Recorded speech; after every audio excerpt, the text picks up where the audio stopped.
ক্যাম্পাসে ভোটে আপনাদের স্বাগত জানাচ্ছি। আমি রাকিবুল হাসান। রাজশাহী বিশ্ববিদ্যালয় কেন্দ্রীয় ছাত্র সংসদ রাকসু নির্বাচন অনুষ্ঠিত হচ্ছে। সেই রাকসু নির্বাচনের প্রচারণার আজকে দ্বিতীয় দিন। কেমন হচ্ছে এই প্রচারণা? প্রার্থীরা কি প্রতিশ্রুতি দিচ্ছেন ভোটারদের, আর একই সাথে কতটা জমে উঠল এই প্রচারণা কার্যক্রম, তা নিয়ে কথা বলবো। আমাদের সাথে আজকে উপস্থিত হয়েছেন দুজন অতিথি, তারা জিএস প্রার্থী। আমরা প্রথমেই আমাদের ডান পাশে আছেন যিনি রাকসু ফর রেডিক্যাল চেঞ্জের জিএস প্রার্থী আফরিন জাহান, এবং আমার বা পাশে আছেন সর্বজনীন ছাত্র সংসদের আমাদের রাজন আহমেদ।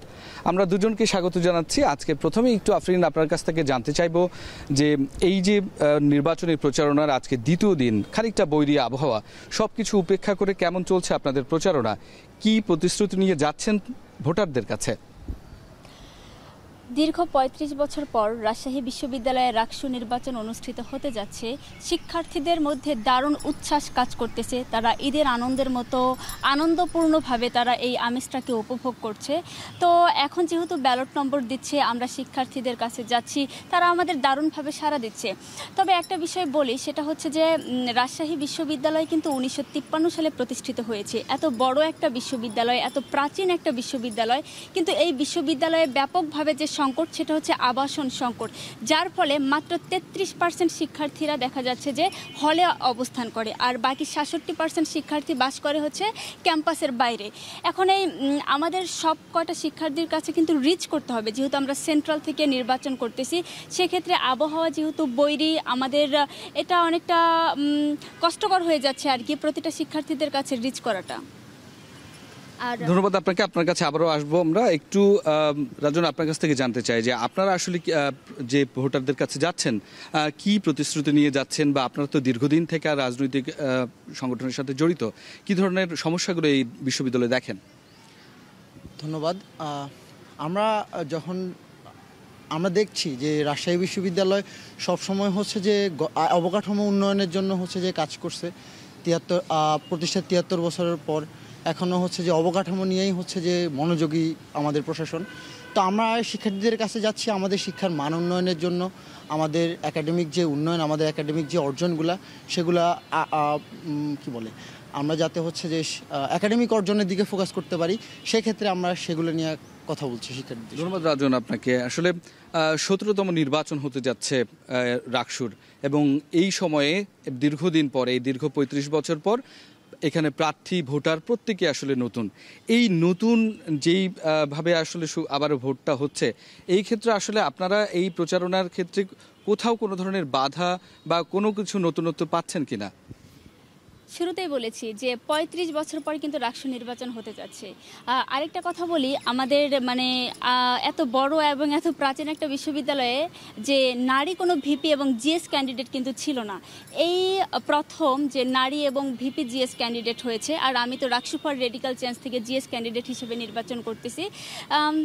আমি মনে করি যে এটা অনেকটা একটা ভালো লাগার একটা বিষয়, কারণ নারীর নেতৃত্ব সামনে আসছে। আর আমি এই পদে নির্বাচন করার পূর্বে আমি কিন্তু আমার হলের ছোট বোন বলেন, বড় বোন বলেন, সবার সাথে সাক্ষাৎ করেছি, তাদের সাথে কথা বলেছি। কিন্তু তারা প্রথম যে কথাটা বলে, আপু রাকসু কি, রাকসু সম্পর্কে আমাদের কোনো ধারণা নেই। কারণ এই যে রাকসুটা যে কি, ওদের ভিতরে গণতন্ত্রের চর্চাটা আসবে কিভাবে? কারণ এটাও এক প্রকার জাতীয় নির্বাচনের মতোই দেখা যাচ্ছে যে ভোটাধিকার হরণের একটা দীর্ঘ কালো ইতিহাস শিক্ষার্থীদের মধ্যে। আফরিন, আপনারা তো হচ্ছে আসলে প্যানেল দিয়েছেন, আপনারা আসলে ইস্তেহার হিসেবে আসলে কোনগুলোকে প্রাধান্য দিচ্ছেন? শিক্ষার্থীদের কোন কাজগুলো করতে চান? আপনি নিজেও একজন সাংস্কৃতিক কর্মী, সেই জায়গা থেকে আসলে বিশ্ববিদ্যালয় তো একটা মুক্ত বুদ্ধি চর্চার একটা জায়গা, সেই জায়গা থেকে আপনাদের ইস্তেহারগুলোকে কোনগুলোকে গুরুত্ব দিলেন? আমরা ইস্তেহার রেডি করার জন্য প্রতিটা শিক্ষার্থীদের কাছে গিয়েছি, তাদের কাছে পরামর্শ শুনেছি, তাদের সমস্যাগুলো শুনেছি।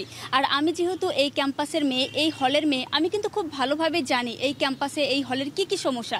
সেই সমস্যার সাথে সমন্বয় করে তাদের সমস্যা মিলিয়ে আমি আমার একটা ইস্তেহার রেডি করার চেষ্টা করেছি। আমি শুরুতে একটা জিনিস বলতে চাই, সেটা হচ্ছে যে আমাদের দীর্ঘ 15 বছরের শাসনামলের ইতিহাস সম্পর্কে কিন্তু আমরা কম বেশি সবাই জানি।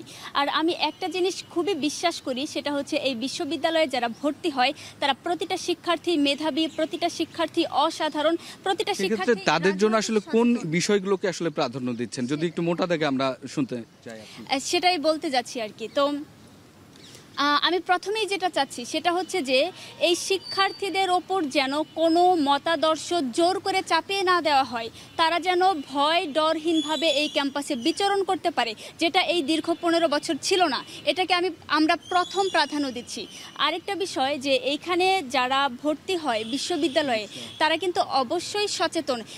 এক্ষেত্রে তারা কোন সংগঠন করবে আর কোন সংগঠন করবে না এটা কিন্তু তাদের ব্যক্তিগত ব্যাপার, তাদের উপর যেন কোনো কিছু চাপে না দেওয়া হয়, এটাকে আমি প্রাধান্য দেব। আমরা বুঝতে পেরেছি, আবারও আসবো আপনার কাছে। একটু রাজন, আপনারা আসলে কিভাবে আসলে ইস্তেহার সাজালেন বা প্রার্থীর কাছে, ভোটারের কাছে যে যাচ্ছেন তাদেরকে কি প্রতিশ্রুতি দিচ্ছেন? ধন্যবাদ। আবারও আমরা হচ্ছে যে আমাদের যে প্যানেল, আমাদের প্যানেলে হচ্ছে যে সাধারণ সব শিক্ষার্থী নিয়ে আমরা প্যানেল গঠন করার চেষ্টা করেছি। তো আমাদের ব্যক্তিগত সবারই হচ্ছে যে এক্সপিরিয়েন্স, আমাদের সব কিছু এক্সপিরিয়েন্স থেকে এক একজন 5 বছর 6 বছর ক্যাম্পাসে আছে। তো সবার ব্যক্তিগত এক্সপিরিয়েন্স থেকে আমরা কিছু ইস্তেহার সাজিয়েছি, যেগুলো হচ্ছে আমাদের আমরা একাডেমিক সেক্টরটাকে হচ্ছে যে উন্নয়নের জন্য মূলত ফোকাস করছি। যেমন আমাদের হচ্ছে যে একটা একাডেমিক অবকাঠামো উন্নয়নের, যেমন হচ্ছে যে একাডেমিক মাস্টার প্ল্যান, আমাদের কোনো একাডেমিক মাস্টার প্ল্যান নাই, যদিও আমাদের 50 বছরের একটা হচ্ছে যে অবকাঠামো প্ল্যান আছে আমাদের প্রশাসনের কাছে, কিন্তু আমাদের প্রশাসনের কাছে একাডেমিক কোনো মাস্টার প্ল্যান নাই। সেটা নিয়ে কথা বলছি, সেটা কিভাবে 10 বছর মেয়াদি একটা মাস্টার প্ল্যান করার জন্য আমরা আমাদের প্রশাসনকে বলবো। আমরা হচ্ছে যে আমাদের ওয়ান স্টপ সলিউশন, আমাদের স্টুডেন্টরা হল ভর্তির ব্যাপারে দেখা গেছে হল, ব্যাংক, লাইব্রেরি এগুলাতে দৌড়াদৌড়ি করতে করতে 2-3 দিন সময় লাগে, নানা জটিলতা আছে। তো আমাদের প্রশাসনের কাছে কিন্তু আগের প্রশাসনের কাছে অলরেডি একটা সলিউশন, এরকম ওয়ান স্টপ সলিউশন দেওয়া হয়েছিল, কিন্তু আমাদের প্রশাসন কেন জানি করে নাই। আমরা শিক্ষার্থীদের বলছি আমরা ওয়ান স্টপ সলিউশনের ব্যাপারে কথা বলবো। এছাড়া আমাদের ইঞ্জিনিয়ারিং ফ্যাকাল্টি আছে, ইঞ্জিনিয়ারিং ফ্যাকাল্টির হচ্ছে যে আইবি অ্যাক্রেডিটেশন নাই, যেটা হচ্ছে যে রাজন, এবারে একটু আসলে জানতে চাই যে আসলে এই যে নির্বাচনী যে প্রচারণা চলছে, বলা হয়েছিল নির্বাচন কমিশন থেকে যে লেভেল প্লেইং ফিল্ড তৈরি করা হবে, সেটা কতটুকু দেখছেন, কতটুকু নিশ্চিত হলো এই 2 দিনে? লেভেল প্লেইং ফিল্ড হচ্ছে যে আমাদের এখানে অনেক স্বতন্ত্র প্রার্থী আছে, আমরা হয়তো বা প্যানেলে আসি, তো প্যানেলে থাকার মূল উদ্দেশ্য হচ্ছে যে প্রচারণার ক্ষেত্রে। তো লেভেল প্লেইং ফিল্ড সাংগঠনিক যাদের ব্যাকআপ বা সাংগঠনিক তথাকথিত রাজনৈতিক যাদের ব্যাকআপ নেই, তাদের জন্য লেভেল প্লেইং ফিল্ডটা আসলে আমার মনে হয় এখন পুরোপুরি হয়নি। কারণ হচ্ছে যে আমাদের আর্থিক যেই খরচের যে একটা যেই লিমিটেশন, বিধিনিষেধ, সেটা কিন্তু আসলে আমরা জানি না। আর দ্বিতীয় কথা হচ্ছে যে আমাদের যেই আচরণবিধি নির্বাচনী, সেটা হচ্ছে যে দেখা গেছে সবার ক্ষেত্রে অ্যাপ্লিকেবল হচ্ছে না কেন জানি। তো এই ক্ষেত্রে আমার কাছে মনে হয় এখনও লেভেল প্লেইং ফিল্ডের কিছুটা ঘাটতি রয়েছে। ধন্যবাদ। একটু আফরিনের কাছ থেকে শুনে আসি দর্শক, যে আসলে এই যে অনেকগুলো আমাদের 10টা প্যানেল আছে এখানে, রাজনৈতিক দলগুলো এখানে অংশগ্রহণ করছে এবং রাজশাহী বিশ্ববিদ্যালয়ে অনেক বেশি আসলে স্বতন্ত্র প্রার্থীও আছে। সেক্ষেত্রে আপনার কি মনে হয়, লেভেল প্লেইং ফিল্ড কি নিশ্চিত হলো নাকি আরও কিছু বাকি আছে? আমি বলবো যে এখন পর্যন্ত লেভেল প্লেইং ফিল্ডটা নিশ্চিত হয়নি, কারণ তফসিল ঘোষণার পর থেকেই আমরা দেখতে পাচ্ছি নানা রকম নিয়ম লঙ্ঘন করা হচ্ছে। আপনারা হয়তো জেনে থাকবেন যে অনেকে অনেকভাবে শিক্ষার্থীদের নানা উপঢৌকন দিয়ে তাদের মন জয় করার চেষ্টা করছে। এটা এখন এইভাবে যদি চলতে থাকে তাহলে তো অন্য দলদের সমস্যা হয়ে যাবে, কারণ এটা তো রাকসু, শিক্ষার্থীদের অধিকার আদায়ের একটা গণতান্ত্রিক প্ল্যাটফর্ম। কিন্তু আমরা আসলে অন্যান্য প্রার্থীদের সাথে কথা বলেছি, তারা যেটা বলছে যে এটা ঠিক তফসিল ঘোষণার আগের ঘটনা ছিল, যে খাওয়া দাওয়ার আয়োজন বা উপহার উপঢৌকন দেয়া, সেগুলো নিয়ে কি বলবেন? আচ্ছা, তারা কিন্তু শুরু থেকে আচরণবিধি লঙ্ঘন করেছে, এখনো করে যাচ্ছে। আমার হলে এখনো বড় একটা পোস্টার লাগানো আছে, এটাকে আমি নিয়ে গিয়ে দেখিয়ে দিব আপনাদের। তো তাহলে প্রতিনিয়ত যেখানে আচরণবিধি লঙ্ঘন করছে সেখানে নির্বাচন কমিশনার কোনো ভূমিকাই সে রাখতে পারছে না আর কি। তাহলে সামনে এই যে আসন্ন 25 তারিখের যে নির্বাচন, আর তো কয়েকটি দিন, আসলে খুব অল্প সময় আপনারা প্রচারণার সময় পাচ্ছেন, এই সময় আপনাদের আসলে দাবিগুলো কি থাকবে এবং এই নির্বাচন সুষ্ঠু করতে আসলে আপনাদের কোনো ধরনের কোনো মতামত আছে কিনা? নির্বাচনের দাবির কথা যদি আমি বলতে চাই, শুরুতে আমি একটা খুবই সংক্ষিপ্তভাবে বলি, যেটা না বললে নয়। সেটা হচ্ছে আমি মূলত আমার এই ক্যাম্পাসটাকে আমি আমার দেশের মতো করেই আমি ভাবতে চাই। আমার এই বাংলাদেশে যেরকম হিন্দু, বৌদ্ধ, খ্রিস্টান সবাই সুন্দরভাবে মিলেমিশে বসবাস করে, আমি চাই আমার এই ক্যাম্পাসে হিন্দু, বৌদ্ধ, খ্রিস্টান যেসব আমার শিক্ষার্থী বন্ধুরা আছে তারা খুবই আনন্দ এবং উৎসব মুখরভাবে এই ক্যাম্পাসে বিরাজ করে, যাতে তারা অন্য কোনো কেউ তাদের উপর আধিপত্য বিস্তার না করতে পারে। এটা আমার প্রথম চাওয়া, কারণ আমি চাই সম্মিলিতভাবে সবাই আনন্দপূর্ণভাবে আমার এই ক্যাম্পাসে থাকুক, যেটা দীর্ঘ 15 বছর হয়ে আসেনি। এখন দ্বিতীয় কথা বলি, যেটা হচ্ছে একাডেমিক এক্সিলেন্সি প্রতিষ্ঠা করাটা খুবই জরুরি, কারণ আমরা বিশ্ববিদ্যালয়ে পড়ি, আর বিশ্ববিদ্যালয় এমন একটা প্ল্যাটফর্ম যেখানে সমগ্র বিশ্বের জ্ঞান চর্চা হয়। কিন্তু এখন একটা বিষয়ে বলি, সেটা হচ্ছে যে আমাদের কিন্তু দেখা যাচ্ছে যে সেশন জট হয়। আমরা যখন পরীক্ষা দেই, পরীক্ষার ফলাফল 6 মাস হয়ে যায়, 8 মাস হয়ে যায়, তারা কোনো ফলাফল দিতে পারে না, যার ফলে আমাদের দীর্ঘমেয়াদী একটা ভোগান্তির মধ্যে পড়তে হয়। তো আমরা এটাকে একটা একাডেমিক ক্যালেন্ডারের অন্তর্ভুক্ত করতে চাই, যাতে একটা নির্দিষ্ট সময়ে পরীক্ষা এবং একটা নির্দিষ্ট সময়ে ফলাফল দিতে হবে। এবং আরেকটা বিষয়, সেটা হচ্ছে যে শিক্ষা এবং গবেষণা খাতে বরাদ্দটা বাড়াতে হবে। আর একটা জিনিস না বললেই নয়, সেটা হচ্ছে শিক্ষক নিয়োগের স্বচ্ছতা আনাটা, যেটা হচ্ছে খুবই গুরুত্বপূর্ণ একটা বিষয়। কারণ আপনাদের একটা উদাহরণ দিয়ে বলি যে আমরা কিন্তু প্রাইমারি স্কুলের পরীক্ষা দেই।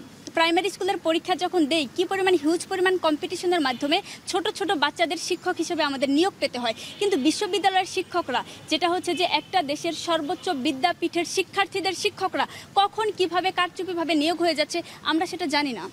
আমরা আসবো এই বিষয়গুলো নিয়ে। আমরা একটু রাজন আপনার কাছ থেকে জানতে চাই যে বিশ্ববিদ্যালয় আজকে প্রক্টর কিন্তু ঘোষণা দিয়েছে যে নির্বাচনকে ঘিরে 3 স্তরের নিরাপত্তা ব্যবস্থা করা হবে এবং এর পাশাপাশি এখানে 1500-র মতো আইন শৃঙ্খলা রক্ষাকারী বাহিনী নিয়োগ থাকবে। সামনে যে নির্বাচন, সেইখানে নিয়ে কি কোনো ধরনের আশঙ্কা আসলে দেখছেন? আমরা ডাকসুতে দেখেছি নানা ধরনের ঘটনা ঘটেছে। আপনারা আসলে প্রার্থী হিসেবে কি চান? কোন পরিচ্ছন্ন ব্যাপারটি আসলে দেখতে চাচ্ছেন? আসলে হচ্ছে যে আমাদের প্রশাসন তো 3 স্তরের নিরাপত্তা দিবে ক্যাম্পাসে। আমাদের ইউনিভার্সিটির অধিকাংশ স্টুডেন্ট থাকে বাইরে, তো প্রচারণার ক্ষেত্রে আমরা অবশ্যই বাইরে যেতে হবে। তো সেক্ষেত্রে আমাদের প্রশাসনের আসলে উদ্যোগ গ্রহণ কি বা আমাদের প্রক্টর স্যার কী বলছেন সেটা আসলে আমার জানা নেই, বা ওনারা আদৌ কোনো উদ্যোগ গ্রহণ করছে কিনা, যে এই বাইরে যে স্টুডেন্টরা আছে প্রচারণার ক্ষেত্রে তাদের ব্যাপারে কি হবে। তারা হলে বিভিন্ন মেসে থাকে, বাসা। বুঝতে পেরেছি রাজন, আপনাকে শেষ যে প্রশ্নটি করতে চাই যে নির্বাচনের ফলাফল যেটি হোক না কেন কতটুকু আসলে মেনে নেবেন? পুরাটাই মেনে নিব, কারণ আমাদের নির্বাচন যদি ফ্রি অ্যান্ড ফেয়ার হয় এবং আমি যদি নির্বাচনে 1 ভোটও না পাই, অবশ্যই সেটা ফেয়ার। আমি অবশ্যই সেটা মেনে নিব। গণতান্ত্রিক উপায়, এটাই গণতান্ত্রিক চর্চা আমি মনে করি। ধন্যবাদ রাজন। আমরা আফরিন আপনাকেও সে একই প্রশ্ন করতে চাই যে আসলে নির্বাচনের ফলাফল কি হলে মেনে নেবেন আর কি হলে আসলে কোন ধরনের মতামত থাকবে আপনাদের? রাকসুই হচ্ছে শিক্ষার্থীদের অধিকার আদায়ের প্ল্যাটফর্ম। তো নির্বাচনের ফলাফল চাই সুষ্ঠু সুন্দরভাবে নির্বাচনটা হোক, এটা প্রশাসনের কাছে প্রত্যাশা, যদিও তারা এখন পর্যন্ত সেটার কোনো সুফল আমাদেরকে দেখাতে পারেনি। আর একটা কথা বলতে চাই, সেটা হচ্ছে যে আজকে আমি আফরিন এখানে জিএস ক্যান্ডিডেট হিসেবে দাঁড়িয়েছি, বিষয়টা তা না। প্রথম বর্ষ থেকে শিক্ষার্থীদের ন্যায্য অধিকার এবং বিশ্ববিদ্যালয়ের নানা সংকটের সাথে রাজপথে আন্দোলন করে আসতেছি, লড়াই করে আসতেছি, সংগ্রাম করে আসতেছি। যদি নির্বাচিত হই, শিক্ষার্থীরা যদি ভালোবেসে আমাকে ভোট দেয়, আমাকে যদি নির্বাচিত করে, তাহলে হয়তো এই কাজগুলো আরও বিস্তারিত করার সুযোগ পাবো। আর যদি নির্বাচিত না হয়, তাহলে হয়তো বা নিজে ব্যক্তিগত উদ্যোগভাবে আমি কাজ চালিয়ে যাব আমারটা। আমাদের সাথে যুক্ত হওয়ার জন্য আফরিন আপনাকে অসংখ্য ধন্যবাদ। রাজন আপনাকেও অসংখ্য ধন্যবাদ। দর্শক, আসলে রাজশাহী বিশ্ববিদ্যালয় কেন্দ্রীয় ছাত্র সংসদ নির্বাচনের এই যে প্রচারণা শুরু হয়েছে, সেখানে আমরা দুজন জিএস এর সাথে কথা বলছিলাম। তারা তাদের পরিকল্পনার কথা জানাচ্ছিলেন। তারা বলছিলেন যে আসলে আগামী দিনের রাকসু কেমন হবে এবং এই বিশ্ববিদ্যালয়ের আসলে কোন ধরনের পরিবর্তনগুলো এই শিক্ষার্থীদের আসলে জন্য হবে এবং এই শিক্ষার্থীদেরকে এগিয়ে নেবে, সেই বিষয়টি নিয়ে তারা কথা বলেছেন। এবং একই সাথে কিন্তু তারা আগামী যে আসন্ন নির্বাচন, সেই নির্বাচন খুবই সুষ্ঠুভাবে অনুষ্ঠিত হোক এবং সেটি শিক্ষার্থীদের জন্যই হোক এবং সর্বোপরি রাকসু আসলে দীর্ঘ 35 বছর পর প্রতিষ্ঠিত হোক এবং পরবর্তী সময়ে এই রাকসুই আসলে শিক্ষার্থীদের অধিকার আদায়ের যে সংগঠন, সেই সংগঠন হিসেবে রূপ পাক, সেটি তারা বলার চেষ্টা করেছেন। এবং আমরা নিশ্চয়ই রাকসু নির্বাচনের এই প্রচারণার আরও খবর আপনাদেরকে বিভিন্ন সময় জানিয়ে দেব। সে পর্যন্ত আপনাদের সাথে থেকে বিদায় নিচ্ছি আমি রাকিবুল হাসান।